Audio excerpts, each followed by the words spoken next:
টাঙ্গাইলের ঘাটাইল উপজেলায় বিএনপির একটি অফিসে আওয়ামী লীগ কর্মী হারুনর রশিদের টেবিলে পা তুলে সিগারেট খাওয়ার ছবি সামাজিক যোগাযোগ মাধ্যমে ভাইরাল হয়েছে। ছবিটি রোববার ২৫ মে রাতে ফেসবুকে ছড়িয়ে পড়ে এবং সমালোচনার ঝড় উঠে।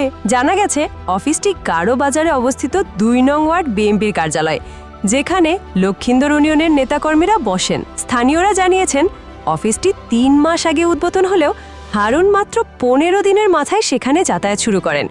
এরপর থেকেই তিনি নিয়মিত সেখানে আড্ডা দিচ্ছেন, সঙ্গে আরও কিছু আওয়ামী লীগ নেতাকর্মীকেও নিয়ে যান। ছবিটি জিয়ার সৈনিক নামের একটি ফেসবুক আইডি থেকে পোস্ট করে বলা হয়, হারুন সাবেক ইউপি চেয়ারম্যান ও আওয়ামী লীগ নেতা একাব্বর আলীর ছেলে এবং ইয়াবা ব্যবসায় জড়িত।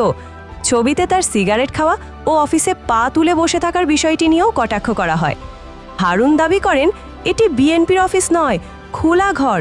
তিনি সেখানে গিয়েছিলেন আত্মীয়তার সূত্রে। তার মামা ইকবাল তালুকদারের ভাইয়ের মালিকানাধীন ঘরটিতে তিনি আমিনুল ইসলাম ও রফিকুল ইসলামের সঙ্গে আড্ডা দেন। এ বিষয়ে বিএনপির বিভিন্ন নেতাদের বক্তব্যে মতানৈক্য দেখা গেছে। কেউ কেউ দাবি করেছেন, বিএনপির সিনিয়র নেতারাই আওয়ামী লীগ নেতাদের নিয়ে অফিস চালান। অন্যদিকে সাংগঠনিক সম্পাদক শাহিনুর রহমান জানিয়েছেন, ঘটনায় জড়িতদের বিরুদ্ধে ব্যবস্থা নেওয়া হবে।